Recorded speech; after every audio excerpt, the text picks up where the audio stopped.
on the permanent commissioner, which concerns me, it says that for the permanent commissioner, it says a permanent commissioner who has spent a minimum of 2 years is entitled to the following: 2 years. I was appointed commissioner on the 9th of January 2013. And I was appointed DG of SEC on the 20th of May 2015, which means I spent 2 years and 5 months as commissioner. And the extra says if you have spent a minimum of 2 years. Secondly, I went through the entire gamut of processes for appointment of DG, which even if somebody is coming from outside, he would have gone through that process. More so, the extra says a permanent commissioner has spent a minimum of 2 years. 2 years is entitled to this benefit. So the question is, have I spent 2 years as a commissioner or not? And the answer is yes. Now, there's an argument on an opinion expressed by the acting head of legal as at that time, Mrs. Franham. And clearly, in our opinion, she based her views based on the memo from the board, from the board secretary to the board. Because the board extract clearly states the decision of the board. If you are going to analyze an extra, you analyze from where it says the board hereby approves. But more so, and more importantly, the acting head of legal and enforcement at that time, Mr. Eric Elijoko, who was her boss at the office, and also her senior professionally, disagree with her recommendation and recommended for the payment of the severance package. The Commissioner of Corporate Services, who is also senior to her in legal profession and also in the office, approved the payment. Additionally, a committee was set up comprising the substantive head of legal, the board secretary, the head of human resource, head of finance and account, and they all look at it and say, yes, that payment was right, I was entitled to it. So the question is, why mischief makers are only relying on the opinion expressed by the acting head of legal as at that time, when everybody in the system, from her boss, from the commissioner, from the committee, all disagreed. Sorry. Yes. Why will he be acting if the boss, his or her boss was there? Sorry? Why will you have an acting if the person has a boss? No. The head of legal at that time was not around. So she was acting at that particular time. So she was the head at that particular time. She was the head at that particular time. Yeah. Did friend set a different opinion before you were paid? The acting head of legal advised otherwise. Her boss said you can go ahead. But as at the time the acting gave that opinion that you cannot be paid, did you get paid then or until the head returned? Question. Yeah. I was not paid until when the commissioner approved. Because all she did was she just did a memo to her boss, who was the acting head of legal and enforcement. And her boss now disagreed with her and recommended the payment to the board, to the head of corporate services, to the commissioner of corporate services, who also approved for payment. Okay, go ahead.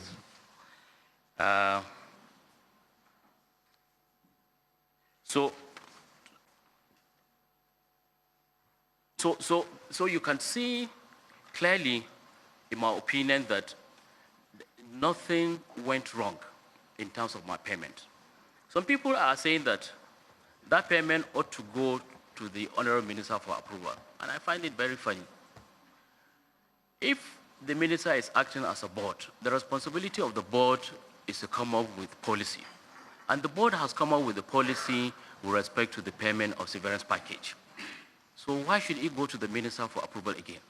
Number two, why is it that all the severance packages that were paid to about 10 commissioners and DGs in the past, it never went to the board for approval? Why is it that all the benefits that staff get, either in terms of salary, allowance, or it never went to the board? The board responsibility is to come up with a policy, and it is the responsibility of the management to implement in line with that board approval. The second issue has to do with my directorship of Medusa Investment Limited. I had provided a letter that I wrote to the company secretary of Medusa, dated 19th of December 2012, in which clearly I tendered my resignation letter when I heard about my announcement. For whatever reason, it was on file.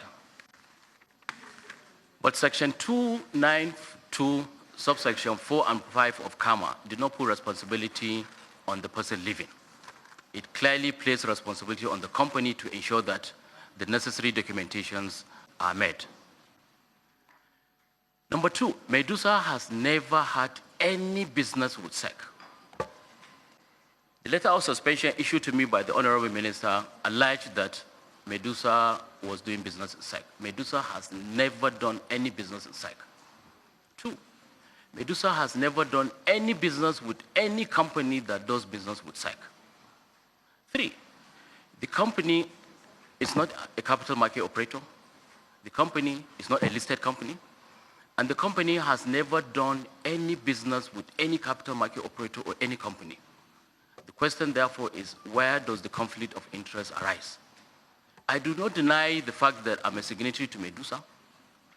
I do not deny the fact that, yes, I participate in the business that the company is doing, but I strongly deny the fact that Medusa has done any business in SEC. And given that position, I do not see how it amounts to conflict of interest.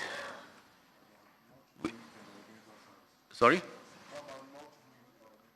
No, that is not part of the suspension. I'm limiting to the three issues. Yes. Yes, at a particular time when the company secretary was not able to, did not file it, we were confronted with an urgency in terms of getting an ATM. And erroneously, because he has not filed it and we needed it, there was a board resolution and I signed. And I stated in my submission that it's regrettable. And I considered that, yes, that was an error, and I said, and I regret doing that. Apart from that, there is nothing that brings conflict between myself and Medusa. The third company is Outbound. Outbound is a company owned by my brother-in-laws. Again, I resigned from the board of Outbound. There's no record, and I challenge anybody to bring any record that will show that I have any business or financial relationship with Outbound. I have not signed any document. There's no document I have ever signed on behalf of Outbound. Was your letter of resignation filed? Like I said, the same thing, Outbound, for whatever reason, because it's a family company, the company secretary didn't go to file it at that time. But like I said, the law did not place that responsibility on me. So when I resigned, I gave him the letter. But I made sure that I do not have any business relationship with that company whatsoever. Yes, Outbound within that period did a business with SEC. The promoters of Outbound are Nigerians like any other Nigerian. There's no law in Nigeria that says you have to come from a particular place for you to come and do business in SEC. The question is, have they followed the due process laid down by SEC in giving contract? Yes. Two, have they supplied the items they were given to supply? Yes. Were they given a price higher than what others were given? No. So how does it amount to conflict of interest on my own part? They are Nigerians like any other Nigerians. They are entitled to do business, and there's no way that I have intervened or interfered with the procurement process. The procedure in SEC is if services are needed, the department would write a request for authorization. Once I give authorization, they go and look for bids, and they will submit the bids, lowest, medium, and high. I have never approved any service or any contract that is higher than what another person has bidded for. Importantly, I delegated my responsibility to the Minors Tenders Board. The Public Procurement Act allows me to approve contracts relating to services up to 2.5 million naira. and works 5 million naira, but I delegated that responsibility to the minor tenders board. The only contract I approved are those that related to services that I needed within 48 or 72 hours. Other than that, I leave everything to the minor tenders board. So how does it amount to conflict of interest? Some of the pertinent questions that I have is, number one, why did the minister refuse to take interest in the petition filed with the ministry since January 2017? This petition we're talking about was filed since January 2017. We went to EFCC, we went to ICPC, we responded to all this, and copy was also sent to the ministry, but nothing happened until after 18th of October when we came out with the forensic audit of Wando. Two, why did it take 48 hours for the ministry to suspend me? Meanwhile, I submitted my response to the query almost 3 months, because when I was given the query, I responded. But my suspension came on the 29th after my meeting with the minister of 27. So why, after my submission, 3 weeks, you've not suspended me until 2 days after my meeting with you?